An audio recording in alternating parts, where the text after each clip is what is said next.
from Downing Street, and I'm joined by Dr. Jenny Harries, the Deputy Chief Medical Officer for England. Today's data shows that 1,129,907 tests for coronavirus have now been carried out in the United Kingdom, including 105,937 tests carried out yesterday. 182,260 people have tested positive. That's an increase of 4,806 cases since yesterday. 14,695 people are currently in hospital with coronavirus, down 15,111 from the previous day. And sadly, of those tested positive for coronavirus across all settings, 28,131 have now died. That's an increase of 621 fatalities since yesterday. These are heartbreaking losses for every family affected, and all our thoughts and prayers are with their families and their friends. Jenny will provide an update on the latest data on coronavirus, but first, as Communities Secretary, I want to update on the steps we're taking to protect some of the most vulnerable people in our society. As the Prime Minister set out this week, we've now passed the peak of the virus, and he will provide more details on how we will address the second phase of this battle next week. We all know that the restrictive measures, as necessary and as life-saving as they are difficult for everyone. All of you watching at home this afternoon have made sacrifices, big and small, and I want to thank you once again for all that you're doing. You're helping us as a country to turn the tide on the virus. But for some in our society, these measures involve sacrifices that none of us would wish anyone to bear. For victims of domestic abuse, it means being trapped in a nightmare. The true evil of domestic abuse is that it leaves vulnerable people, including children, living in fear in the very place where they should feel most safe and secure, inside their own home. Though domestic violence can leave physical marks, the true extent of the inflicted pain is much deeper than those marks. It can be invisible. These are emotional scars, and scars that for some will never heal, and which can even pass to the next generation, whose young eyes see things that they never should, and hear things that none of us would wish our children to witness. As a father of 3 girls, I cannot even imagine women and young children being put in this situation, but they are, and we must be alive to the reality of what is happening in all too many homes across the country. I want us to defend the rights of those women and those children wherever we can, and that is what we're going to do. And this is not a crime inflicted solely on women. It affects men too. This government has already prioritised tackling domestic abuse. The Domestic Abuse Bill, which had its second reading in Parliament last week, is a landmark piece of legislation which will create the first ever legal definition of domestic abuse. And this is important because it holds those responsible to account and gives those suffering at the hands of others more confidence that action will be taken and perpetrators brought to justice. Today, I can confirm that through the Domestic Abuse Bill, the government will also be ensuring that the victims of domestic violence get the priority need status that they need to access local housing services much more easily. This is a fully funded commitment which will mean that no victim of domestic violence has to make the unbearable choice between staying somewhere that they know is unsafe or becoming homeless. This government has been clear that we are determined to break the silence that surrounds victims, to stamp out the stigma, and to strengthen our support for survivors. We've already announced an extra £15 million to strengthen our support, and an extra £16 million is going directly to refuge services. But we recognise the extra pressures that are being created due to COVID-19, and that necessitates more support.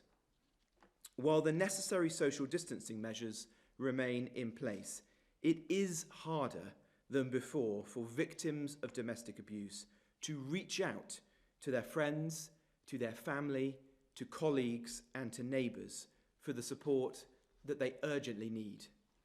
Today, I can announce a package of over £76 million in new funding to support the most vulnerable in society during the pandemic. This funding will help charities support survivors of domestic and sexual abuse. It will support vulnerable children and their families, and it will support victims of modern slavery. This additional support will ensure more safe spaces and accommodation for survivors of domestic abuse and their children, and the recruitment of additional counsellors for victims of sexual violence. And this funding will also help frontline charities to be able to offer different ways of supporting those in need, including virtual or phone-based services. We know that some refuges have had to reduce or even to cancel the services that they would want to provide during the pandemic. This funding will help them to meet the challenges posed in this national emergency and to continue to help those that desperately need support. I'd like to say a word of thanks to domestic abuse charities who are doing so much at this time to help so many people. The Women's Aid Refuge in my constituency is one example, and I'd like to thank Marlene and her amazing team in Newark. People like that do incredible work and deserve all our thanks and gratitude now more than ever before. Where refugees don't have enough capacity to support those in need during the pandemic, some have asked us if they could use hotels or other accommodation nearby on a temporary basis. For example, as move-on accommodation where they judge it to be safe and appropriate to do so. We will work with refugees to make this option available to them if they judge it to be the right one where it's necessary. And thank you also to pharmacies such as Boots, who are providing a safe space for victims of domestic abuse in some of their shops and are training more of their staff to be able to support those people when they come into the stores, so they can safely provide support and contact services for help and advice. And for victims of domestic abuse watching at home this afternoon, let me say once again that you are not alone. You do not have to stay at home. You can and should leave the home if you're in danger. Victims should call 999 if in an emergency, or if you're in danger and you're unable to talk, call 999 and then press 55. Our outstanding police will be there for you. They will help you. And if you need support, please call the National Domestic Abuse Helpline on 0808 2000 247 at any time. Secondly, we've also been working with councils and charities to protect those who have been sleeping on our streets, a group that we know are particularly vulnerable to COVID-19. We set out to bring people in from the streets. So far, more than 5,400 rough sleepers known to councils have been offered safe accommodation in just under a month, ensuring that some of the most vulnerable people can stay safe during the pandemic. This means that over 90% of rough sleepers known to councils have been offered accommodation where they can self-isolate in safety during the crisis. This country is now viewed around the world as having taken one of the most intensive and successful approaches to protecting rough sleepers during the pandemic. This was the right thing to do. By working with charities, local councils, churches, faith groups and volunteers, we've helped to protect thousands of lives. I'm extremely grateful to everybody who's been involved in this phenomenal national effort. Today, I'm announcing that Dame Louise Casey, who is already leading a review into rough sleeping and advising the government on ending it within this Parliament, has been appointed by the Prime Minister and I to spearhead this new government initiative, and she will lead a new task force. In this role, she will oversee our national effort to ensure that the thousands of rough sleepers now in safer accommodation continue to receive the physical and the mental health support that they need while they self-isolate during the pandemic. And she will work hand in hand with councils and with other groups across the country to plan how we can ensure that as many people as possible can move into the long-term, sustainable and safe accommodation that they deserve once the pandemic is over. We're determined that as few people as possible return to life on the streets, and I can think of nobody better than Louise to help us to achieve this. This is a major challenge, and I don't pretend that this second phase will be easy or that we will succeed in every case. But we will apply the same energy and commitment and determination to this national effort as we did to the first. And I'm certain that the charities, the councils, the volunteers, the people across the length and breadth of the country who have achieved so much in the last month will do the same job again. Thirdly, and in closing, I'd like to update you on our shielding programme. For those who have been identified by the NHS as being extremely clinically vulnerable due to underlying health conditions, that's now 1.8 million people in England alone, they have been asked to stay at home with no face-to-face contact outside of their household except for their carers. For those of the people in the shielding group who don't have family or friends to support them, we've offered to provide a basic weekly package of food and essentials. And I'm delighted to say today that we expect that the 1 millionth shielded package will be delivered in the next few days. This service is entirely without precedent. Nothing on this scale has been attempted in this country, at least since the Second World War. I'm incredibly proud of the team who've helped us to deliver it. I've loved reading the emails that I've received from people who've got the boxes and seeing the photos that have been posted on social media. I said at the start of the process that there are many people who we are asking to stay at home for a prolonged period of time as a result of the virus, not least in the shielded category, but that we as a government and as a country are determined that they may be alone at home, but they shouldn't feel that they're on their own. You're not alone, and you never will be. Thank you very much. Jenny. Thank you.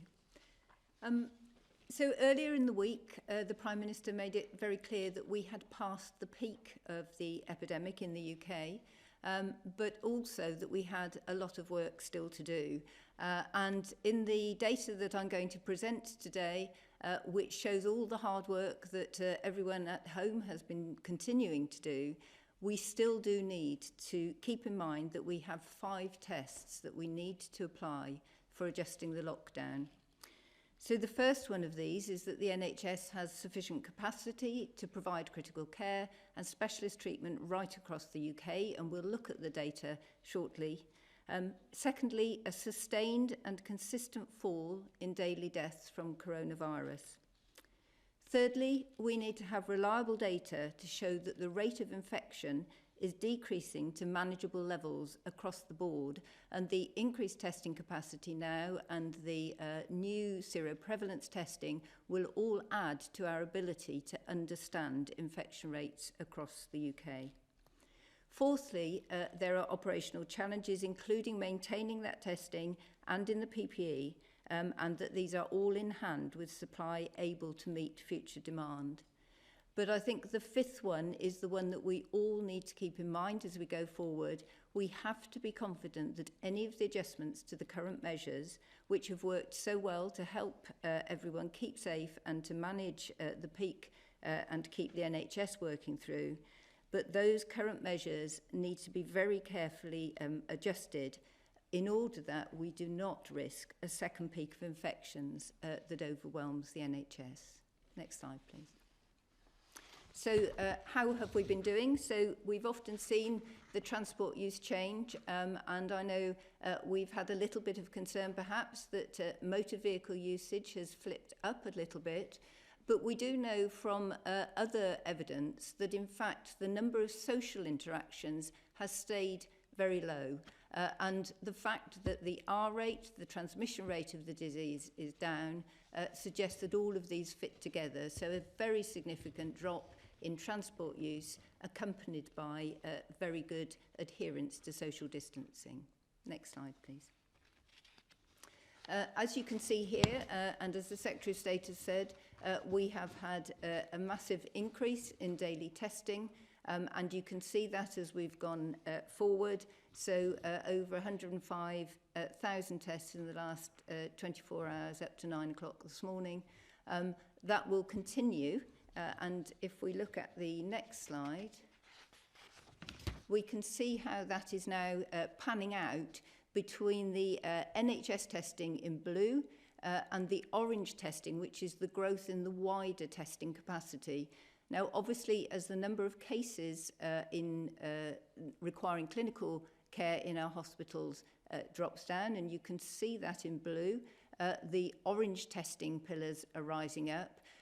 That is despite the fact that actually in the NHS, all patients coming in to the NHS now are being tested. So there's likely to be a drop-off because of the reduction in the number of positive cases, but there will then start to be a bit of an increase again in our blue pillars as we consistently test through hospitals. Next slide, please.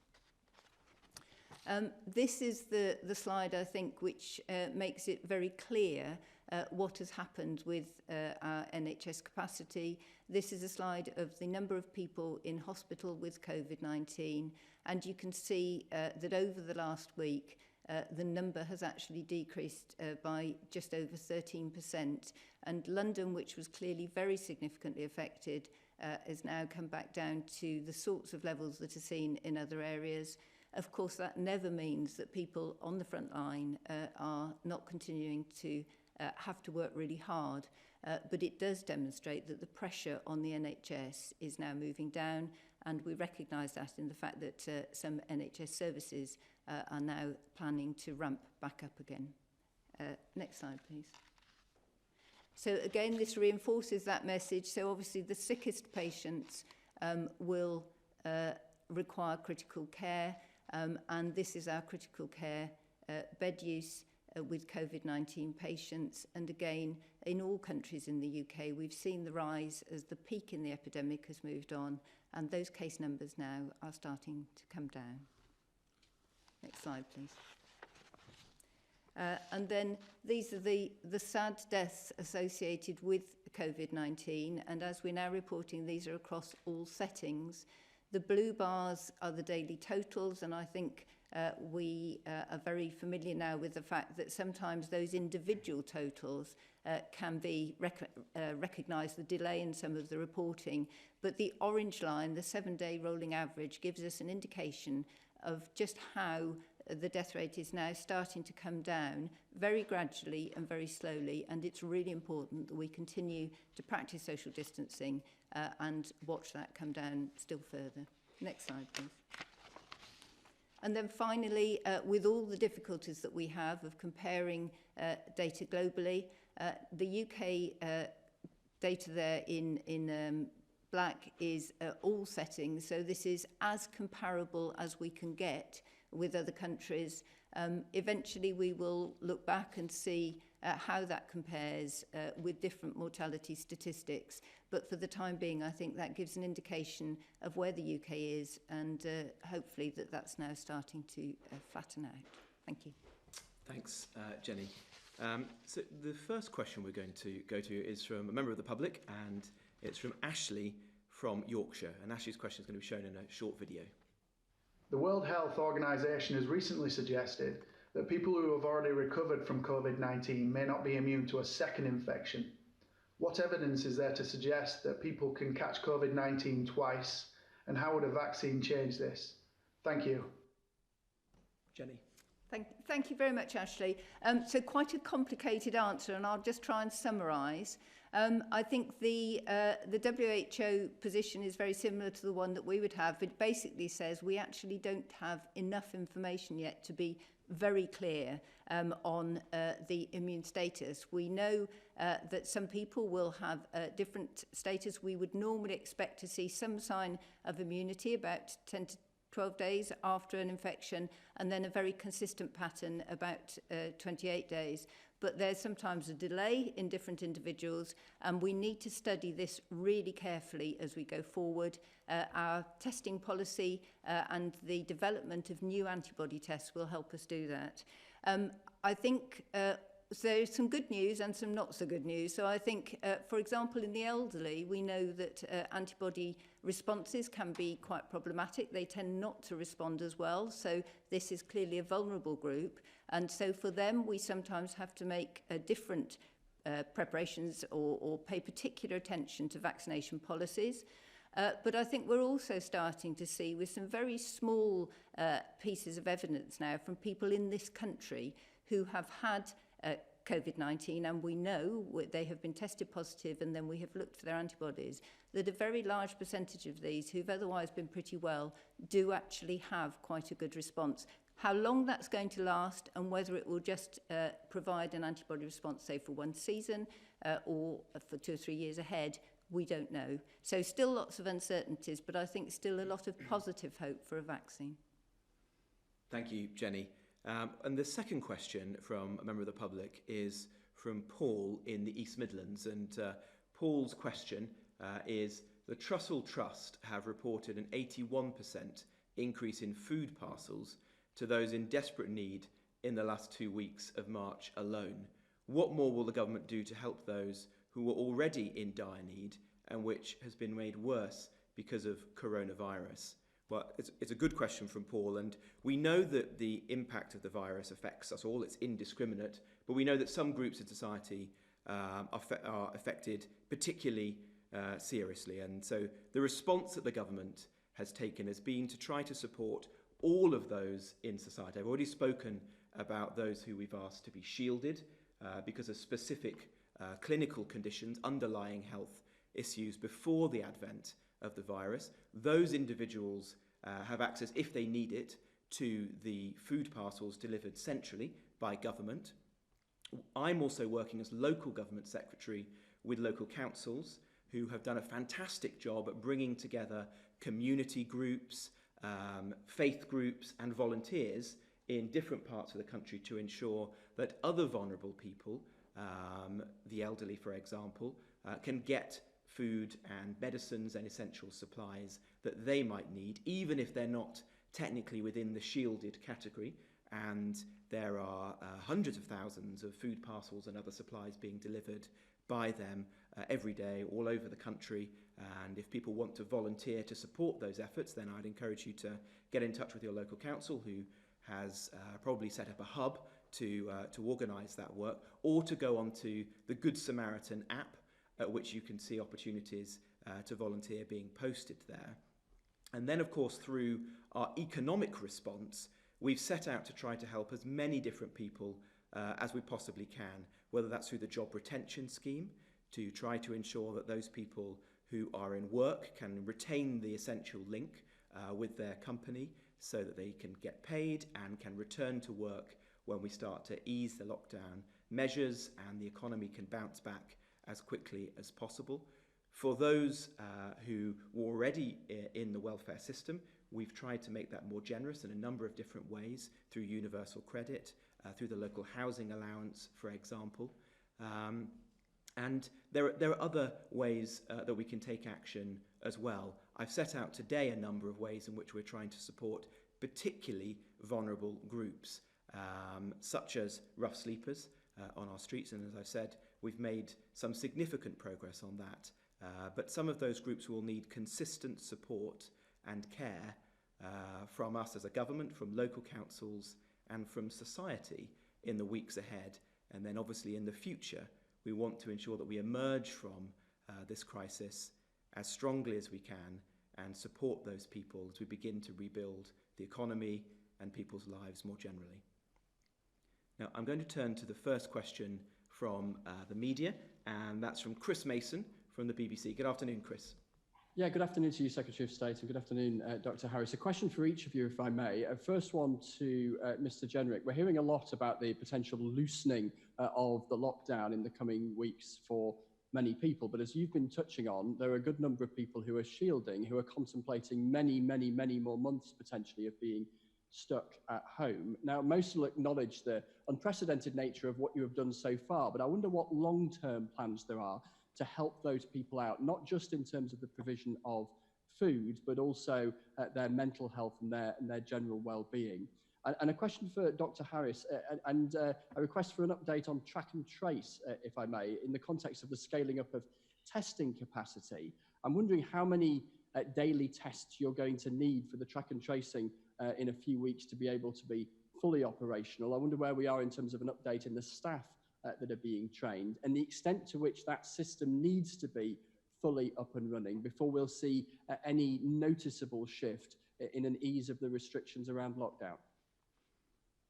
Thank you very much, Chris. Well, if I answer the question firstly about those people we've asked to be shielded, and it's a good question because we've now got 1.8 million people in England alone who, for clinical reasons, are extremely vulnerable to coronavirus, who we've asked to stay at home. And when we initially did that, which began 5 weeks ago, we said that it would be for a minimum of 12 weeks, which was a very significant amount of time. And we appreciate the huge emotional impact that has upon people about not having access to friends, to family, to the outside world, as well as the practicalities. We've tried to support people with the practical steps. As I say, for those people who don't have access to family or friends or neighbours nearby, they can, if they need, have our food boxes delivered to them, and we're now delivering 300,000 of those every week. We appreciate that that's a fairly rudimentary service, so we've also helped those people by sharing that data with the major supermarket chains. So if those people would prefer not to receive our food boxes, they can get privileged deliveries from their supermarket of choice. The NHS, through the pharmacy network, is also trying to help them to get access to the medicines that they would ordinarily rely on. And local councils are also being shared the data on who those people are within their local community so that they can step in and provide more support and more tailored support to those people. So if you have particular medical or dietary requirements and the boxes don't suit you, then local councils can step in and provide a better quality of service to those people. We're also encouraging councils to begin a check-in and chat service so that we get as many of those people as possible phoned up, usually by volunteers, but sometimes by council staff, to just make sure they're okay, they're getting the supplies they need, And if there's anything else that they need, we can try to step in and do that. There's also a concern about people's mental health being confined at home for a long period of time, but particularly those people who don't have anybody else in their household. And so we're working with national charities who have the expertise there to try to support those individuals. I think there's a question about what we do next, and we are thinking about what further steps we can provide to people if they're being asked to stay at home for an even longer period than they already have, and whether there's more that we can do to ensure they get all of the support that they need. I don't know if Jenny, there's anything you'd like to add to that or answer Chris's other question. Absolutely. So just picking up the shielded group, I think from a clinical perspective, when the epidemic came to the UK, clearly we had limited evidence and we have used first principles and plausibility to understand who we thought would be most at risk. Now, in fact, as time goes on, of course, we get far more evidence, both from overseas and from treating our own patients.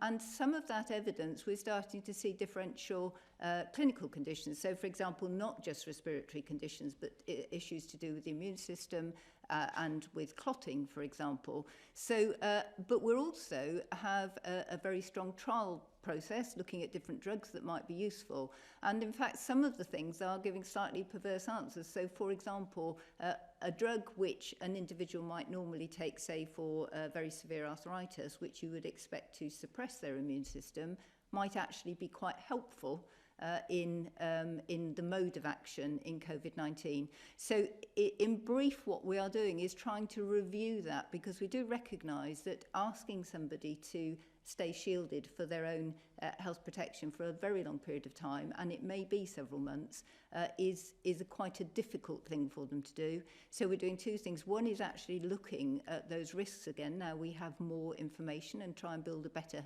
more stratified picture. And then the second one is that working with NHS England, looking at what clinical needs these people might have and how services could be adapted for them over a much longer period. And that includes things like mental health services to people who are at home, or how one can safely and consistently provide virtual services to this group, and at which point you shouldn't do that and you should actually ask them to come into a clinical setting. So both the longer term clinical management and the risk going forward. So that probably helps that one. The one around track and trace, so clearly we will want to be testing this going forward in a small way before rolling it out. I think there are still a number of uncertainties, all of which are under consideration. Very exciting in the sense that for viewers who perhaps don't understand the principles, clearly it's about if somebody has symptoms, they take themselves out of society as they would now, but anybody who has been in contact with them in a very anonymised and safe data managed way using a phone app will be alerted. Now, there are some key points here. So the testing one, which you highlighted, clearly we want to have very quick tests. We do not want to be asking contacts to stay isolated for a long period of time if the initial person who triggered the alarm, so to speak, actually turns out not to have COVID. So there's a speed issue. It's also an issue that not everybody will be able to operate a digital system. So elderly people are unlikely, perhaps more so, less likely rather, to be using an app on a mobile phone. So it needs to be a hybrid system. And you highlighted about contact tracing. It can sound quite simple, but actually we need to be looking forward and backwards as well. We need to be asking lots of questions. So I think Public Health England have already said they're looking for around 3,000 clinical staff and 15,000 tracing staff. All of that discussion is on. There are some very experienced people already in public health teams in local authorities, for example, working under directors of public health and in Public Health England as well. But clearly to get this up and running at scale and effectively is another significant task, but lots of preparation underway. Great. Thank you very much, Jenny, and thank you, Chris, for the question. Our next question comes from Dan Hewitt of ITV. Dan. Yeah, did Chris want to follow up? Sorry, I think Chris tried to follow up then. I didn't hear Chris. Could I do briefly? Well, if you want, Chris, yeah. Very briefly, and Dan, thank you. I appreciate the courtesy. I'll keep this quick. Secretary of State, you talked about you're thinking about what further steps around helping for the shielding. I just wonder if you could elaborate on what they may be. And briefly, Dr. Harris, that seemed like quite a long list of things before track and trace can be fully up and running. Is it a long way off? Well, for the shielded, I think one priority is to ensure that those who want to move off our food boxes onto privileged access from the supermarkets can do so. And the supermarkets are doing great work in increasing their capacity to do delivery services. And as capacity rises, we will have more options to help the shielded to get access to those services. As I say, we'd like to do much more for people's mental health, and that's working with charities like Mind, for example, who have the expertise to do this. And we are working with local councils to check in with people more often. If there's more that we need to do and more bespoke services, particularly for the most vulnerable people in this category, then obviously we will do. You've got to remember there's a broad range of people within the shielded category. It's not all the elderly, for example. There are a number of younger people. There are children within the shielded category living with their parents. So we'll need to come up with more tailored answers, I think, if the shielding programme is to continue for a longer period of time. And so we're looking at the different types and groups of people within shielding and what in particular those people who don't have family, friends and neighbours to support them might need if this is going to be sustainable in the longer term. Thank you. You asked about time period. I think both yes and no. So for a whole population, we need the whole population to work with us on this. It's quite an exciting adventure. It's a bit like social distancing. Everybody has to do it together to get it to work. And on the example of how people have worked on the social distancing, I'm sure this will be successful. But if we want everybody to do it, we have to be absolutely sure that it will work. And so the short question is, no, we need those answers, but we need to be trialling it, and we will be doing that very soon. Very good. Thanks, Chris. I hope that answers your questions. Dan. Thank you. Good afternoon to both of you. First of all, Secretary of State, Rolls-Royce is the latest business within the aerospace industry. We understand could cut thousands of jobs with the British workforce bearing the brunt. Given we've seen job cut announcements from British Airways and Ryanair this week and the decimation of the aviation industry as a result of coronavirus, what more is the government prepared to do to help this industry? And a question to Dr. Harris, if I may, following up on what Chris was talking about, contact tracing. Could you define exactly what you mean by contact? So what level of contact are we talking here for someone to then isolate? Oh, well, thank you, Dan. Well, obviously the aviation industry is both an extremely important one strategically for us as a country and one which employs a great deal of people across the country. So it's one that we want to support in any way we can. We're very conscious of the challenges it faces. Lockdown in the UK as around the country, around the world is posing enormous challenges to it, and it's grappling with what the longer term demand for its services might be in an age in which social distancing will be important and in which business travel, for example, might be different. We've obviously put in place unprecedented support for businesses, and that applies as well to the aviation and airport sectors. The job retention scheme, for example, is available to the employers that you've just listed. I know some of them are already making use of it, and as a country, we're paying part of the wages now of millions of people. That's the right thing to do.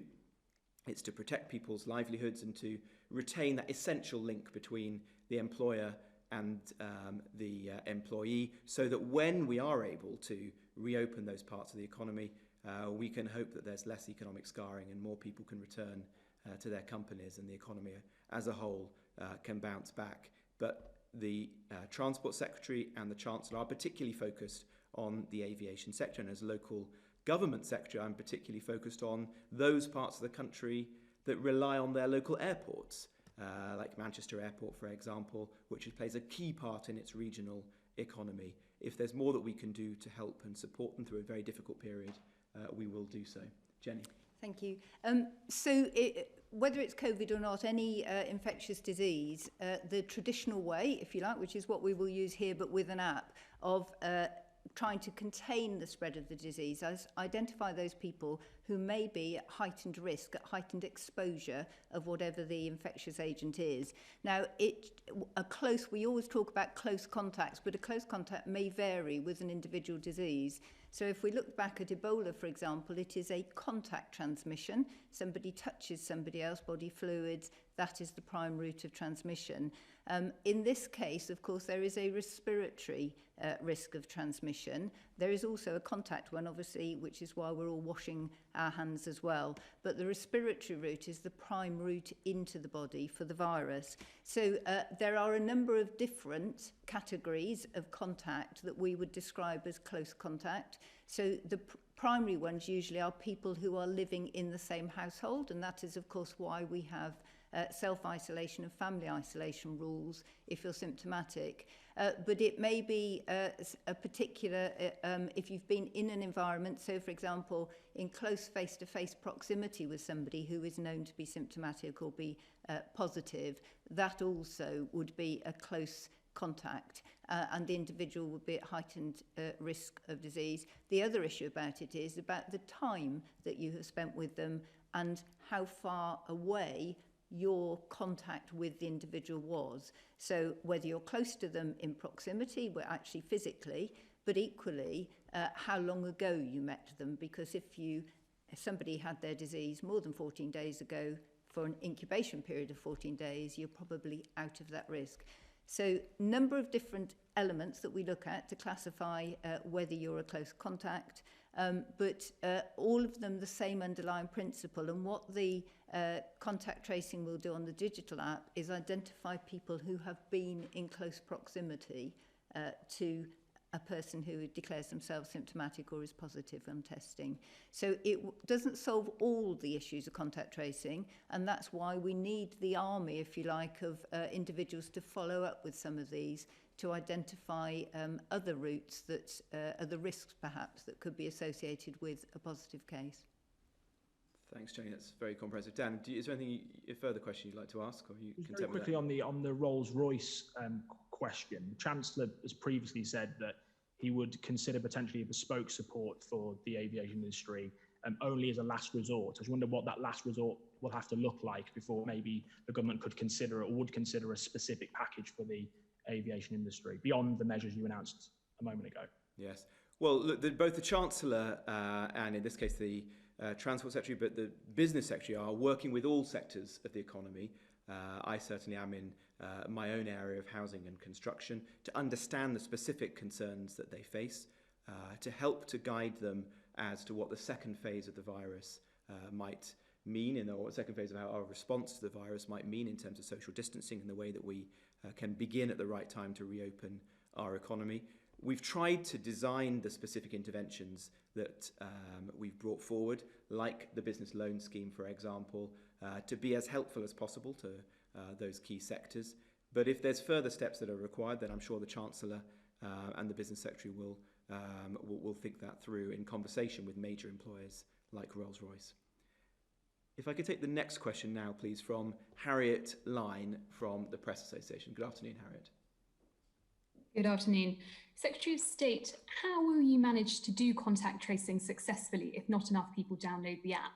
And will the level of download be key to a decision on when to lift the lockdown measures? And to Dr. Harries, on the 4,000 new cases of coronavirus you just mentioned, do you know where people are now getting it? Do you have an estimation of how many of these cases are frontline workers or patients in hospital or people picking it up in supermarkets? Thank you, Harriet.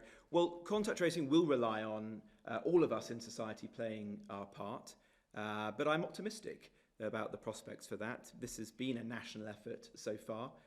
If you think of the different measures that we've brought forward, the restrictions, the vast majority of people have got behind it, and I think that they will do again when we're able to launch the app on a national scale.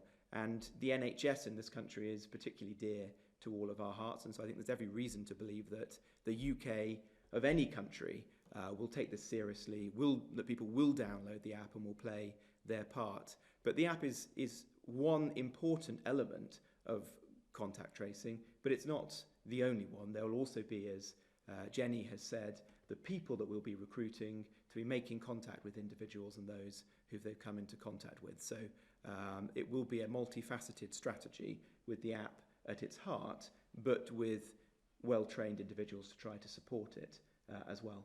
Jenny. Thank you. Yes, it's an interesting question. When you have a large number of cases in the community, we have sustained community transmission. It's perhaps not, it's not as easy, but it's also, if we're asking everybody to stay at home, actually doing the individual contact tracing doesn't contain disease. People are sitting at home and containing it themselves effectively. And as you've highlighted, this whole combination of digital apps, contact tracing, and understanding where pockets of transmission are that can be contained potentially as we go forward to get us out of the social distancing measures is really important. There are some areas where we know, and we always look to see what that is, because we will have community elements, but we also know that clearly many cases will be treated in hospitals. So that's one area where we look in detail. We also have a very particular focus on social care environments and care homes at the moment.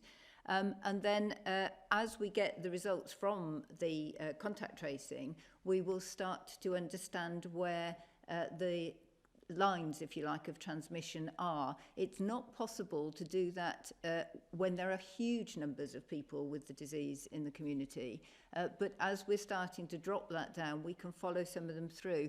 And I think one of the really exciting things, we understand by a number of different routes. So we have an ONS surveillance programme on, understanding not just the prevalence of disease, but trying to look at how that perhaps spreads within families. So we start to build a picture up of how the virus spreads in communities.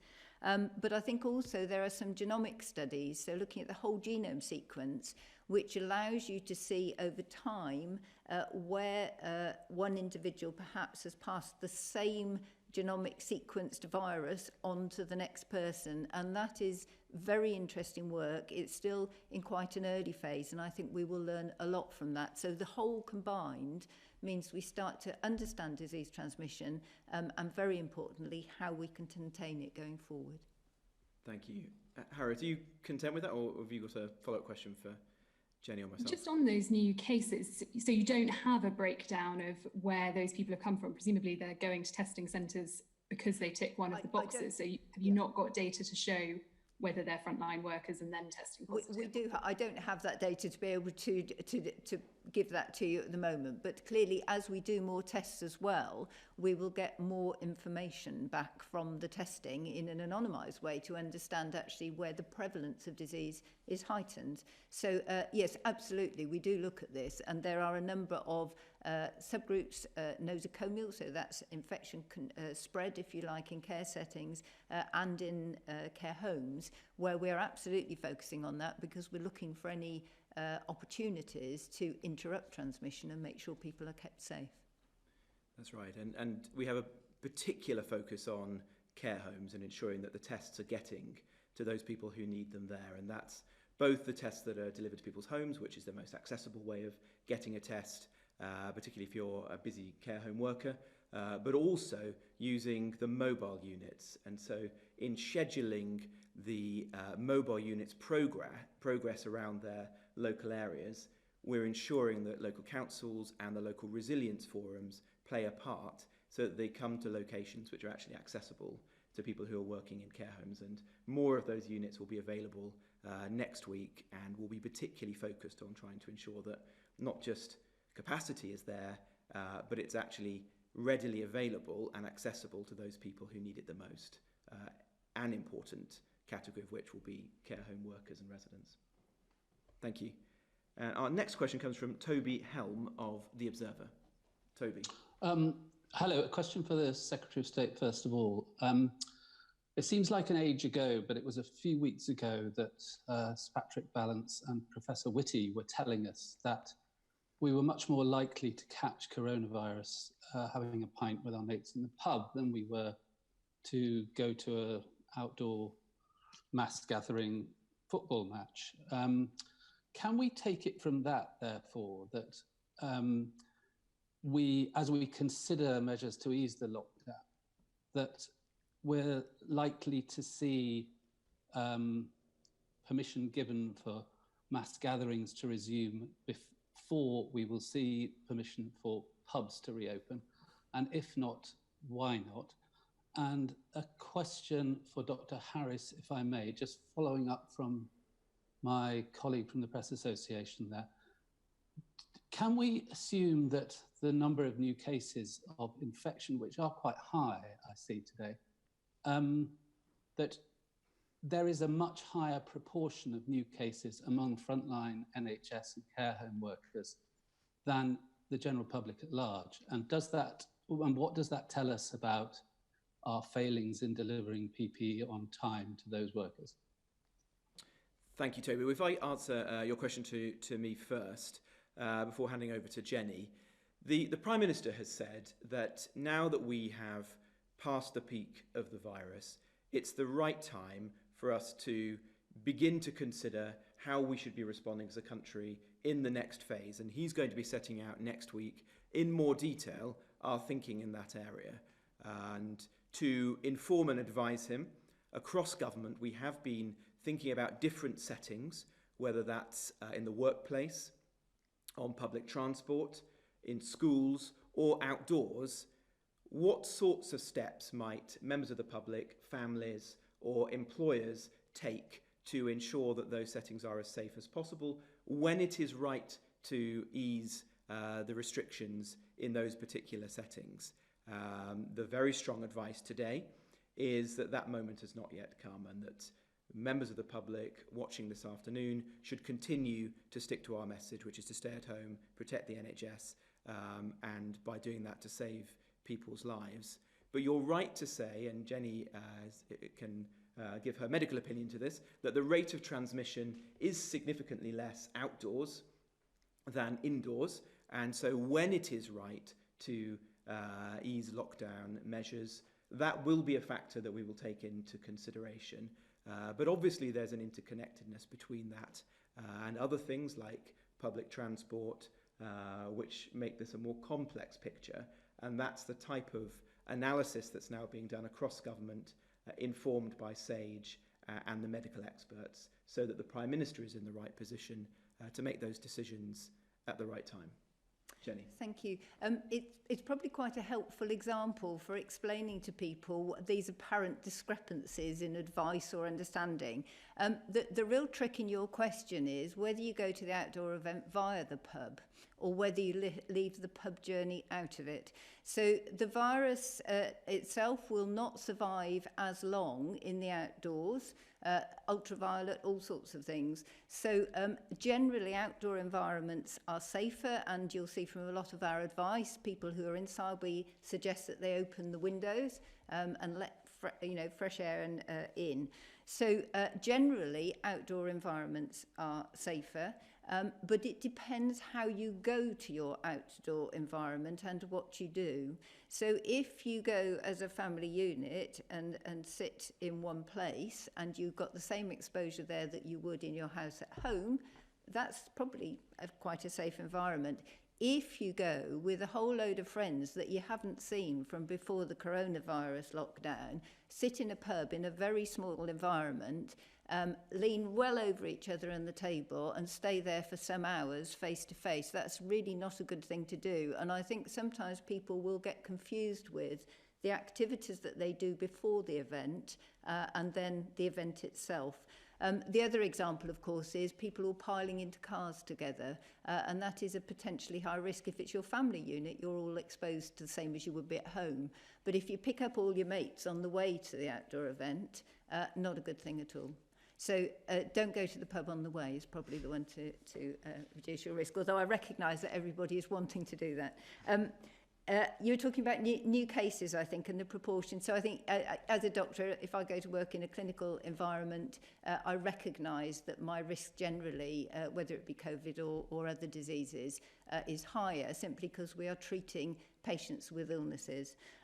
And we do recognise that there will be some transmission potentially within healthcare settings, and that does apply. And I think we're starting to see very strong evidence, both from internationally but also very specific initial studies we've done in this country around care homes, which is why we have such a strong focus on care homes. And there is an issue in care homes, there's a particular issue because the residents themselves may not show the same symptoms that we might have, and maybe not show them as early as younger people. So yes, we do expect to have higher rates, and yes, there are studies ongoing. Clearly, if infection prevention control measures in healthcare environments are not good, and that's not just about PPE. PPE is an important part of it, and we need the PPE at the front line, but it is also about systematic processes of managing infection, because when we're using PPE, it sits on this background of continuously washing your hands, disposing of things carefully and safely.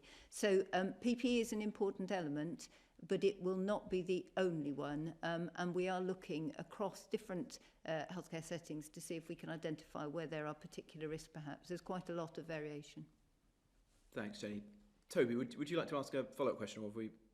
Just very quickly, because I know everybody's on deadline, but just to the Secretary of State, so could we therefore, would it be right to assume that we might expect greater and faster relaxation of sort of outdoor socialising rules than indoor socialising rules? Well, we're going to be setting out our thoughts next week on that, so I can't go into much further detail on that for you now, but obviously we'll be guided by the scientific evidence, and as you've heard from Jenny and myself, there is evidence that outdoor settings are better, but it's highly interconnected with other factors, as Jenny elaborated very well, including how you get there, and whether you're mixing with people outside of your own household. So it's not quite as simple as it might seem at first glance. For now, as the measures are certainly still in place, we're very focused on, are there safe things that we can do which do make the lockdown more bearable and livable for people, and those often are outdoor activities. So, for example, we've worked very hard to ensure that all parks are open, and all bar a handful in the country are now open, that people can go visit cemeteries and graveyards to see their loved ones' graves, and that, for example, you can go and visit the local tip and take your rubbish and recycling there, as long as you do so safely, only with your household and observing social distancing measures. So the more things we can do that make the lockdown more bearable and more socially just, we will do. Thank you very much, Toby. And the next question is David Williamson from the Sunday Express. David. Thank you. Secretary of State, how seriously is the government investigating concerns that China may have been less than transparent when coronavirus first appeared? And if it's shown that this actually hampered efforts to prevent a global pandemic, will Britain be at the forefront of the bid to claim billions in reparations? Well, thanks, David. Well, as the Foreign Secretary and the Prime Minister have said in the past, at the moment, as you would expect, we are 100% focused on trying to tackle coronavirus. That's what all parts of government, as indeed many other people across the country, are focused upon, and that's the right thing to do. There will come a time when we will want to analyse the origins of the virus in detail and consider the actions of other countries. But that's not now. The task for us as a government now is to ensure that we get the United Kingdom through the virus as best as we possibly can, and to work internationally with our friends and partners who want to come together, whether that's on vaccine research, and we're one of the world's leading contributors to that, or the international supply of equipment like ventilators and PPE, which includes very important imports to the UK from China. But we will want to consider what's happened carefully in the future. Right. And if I could just follow up on that, our polling shows that there is huge unease about the idea of going back to normal life. And there's even been suggested that perhaps the government's campaign has been a little too successful. How would you persuade people to overcome their fear about venturing back into normal life? And to save the economy, will the message essentially be stiffen your upper lips and go forth to shop? Well, look, the good news is that the message that was crafted by scientists and leading medics like Jenny and her colleagues has been listened to by the vast majority of people across the country. People did adhere to the restrictions, although they were very difficult for people's lives. We heard earlier in this press conference that 1.8 million people have been asked to stay at home with almost no face-to-face contact outside of their household, and yet most of those people appear to have done it to protect themselves and to protect the rest of the country. We're going to think carefully, and the Prime Minister will be saying more about this next week, about how we can approach the next phase of the virus, and again we'll be guided by medical opinion. And I think you heard when the Prime Minister spoke at the press conference the other day that we will be taking a careful, cautious approach to that, because the overriding objective is to ensure that the rate of transmission remains below 1, that we build in some headroom there to protect the NHS and ensure that it doesn't get overwhelmed at a later phase by a second peak. And so as we begin to think in the future about easing those lockdown measures, it will be approached in a very careful manner and monitored on each occasion to ensure that we're not seeing that rate of transmission rise to an uncontrollable level and an exponential rise in the virus. And in that way, we'll slowly bring the country out of the measures that we've been through and to a slow return to normality. Jenny? Just to support that, I mean, we recognise there was a very good interview I was listening to earlier this morning with a public health professor from Edinburgh, I think, highlighting the behavioural aspects of this. So both being in quarantine or tucked away in your own home has very significant psychological effects. But as you've highlighted, actually, people need very clear messaging to understand when they can come out and to be reassured that it's safe. And whenever you're handling any public health response, actually, it's always really critical to consider how people are feeling about it. It is not just about the science of how the bug gets around, because a lot of the interventions that you use are completely unsuccessful, unlike here, if people are perhaps not familiar with why you're trying to do things and to understand them. So I think, as the Secretary of State said, as we've gone into this managing the peak, the public have been brilliant in following that social distancing advice, and we need to make sure that we explain the different interventions that are proposed, why we're doing that, so that they can understand, I think, and hopefully support us. Thank you. Thanks, David. And the last question, if I may, is from David Wooding from The Sun on Sunday.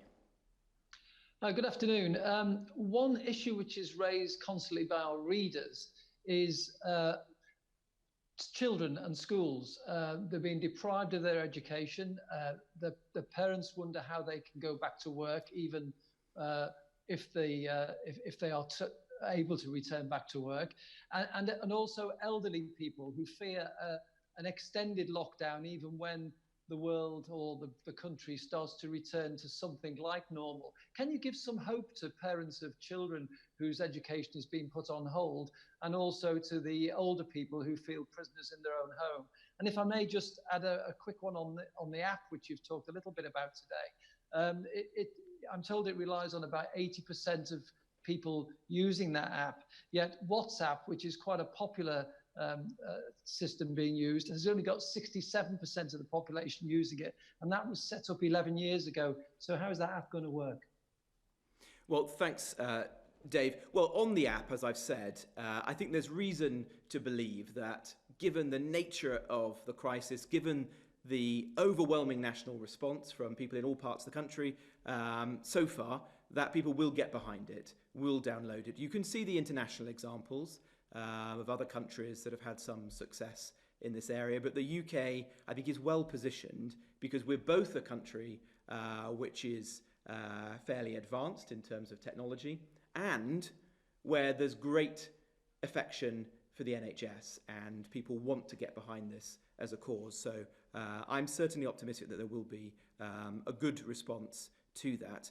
In terms of schools, well, the Secretary of State, Gavin Williamson, has said that we're not today able to give a date to parents for the return of schools. He has said that that's going to be done carefully and may well be in a phased manner.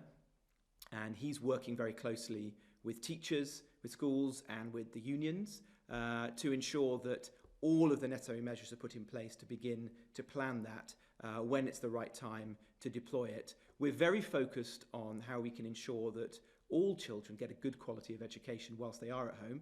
And I understand how difficult that can be. Homeschooling is not easy, particularly when one or both parents are trying to work from home as well. And I've seen the anecdotal evidence so far, but important evidence nonetheless, of the differences in the quality of education being delivered to different children, and some of the most vulnerable children in society appearing to receive less education than those in other households.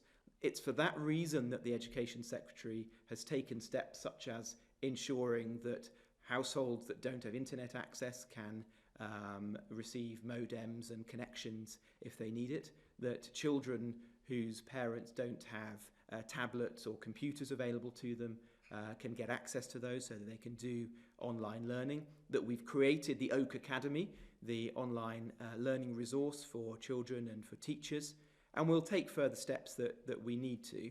As Local Government Secretary, I'm very focused on those children who we know are vulnerable and who would otherwise have been supported and monitored in the school setting, but who are now, in many cases, at home and less visible.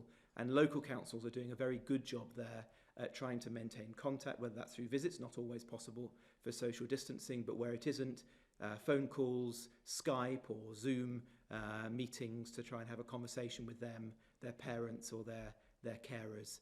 And that's a particular focus for us in the days and weeks ahead. Jenny? Thank you. So I think just on the epidemiology of disease in children, I think is really what you were asking as a background to some of that question. We are continuously in contact, so a lot of clinical colleagues link routinely with specialists in other countries, because at the moment there are a number of different approaches, but actually we're probably all looking at the same evidence and concluding and judging that within our own settings, and the social setting may be different as well.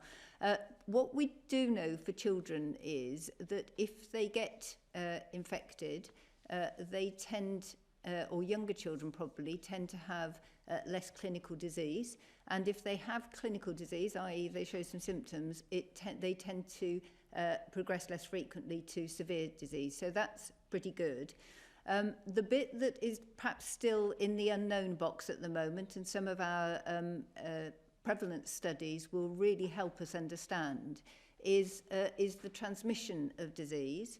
The quality of the evidence is quite difficult at the moment, so you shouldn't take this as the truth, but there are some signs, let's put it that way, that potentially younger children, and I mean say infant junior school age, are less susceptible to disease and potentially transmit it less, but those are very early indicators, if you like, and they need testing with proper, robust evidence.